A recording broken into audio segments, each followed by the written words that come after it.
SMNR Radio News Blast. Alas 7:33 sa buntag alas sa pinakaunang detalye sa atong mga balitang lokal. Gipasiugda sa Rotary Club of Banilad, Cebu o Metro ang usa ka disaster preparedness meeting isip kabahin sa ilang kampanya nga Bangon Bayan sa Sitio Huyong-Huyong, Barangay Bakayan, Cebu City ni atong Agosto 8 sa kasamtangan tuig.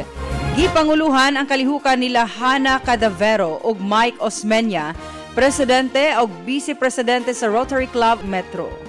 Tumong sa kalihukan nga maandam ang mga residente sa hustong mga lakang nga angay buhaton panahon sa kalamidad, ilabi na sa pagbaha o uban pang posibleng peligro sa ilang lugar.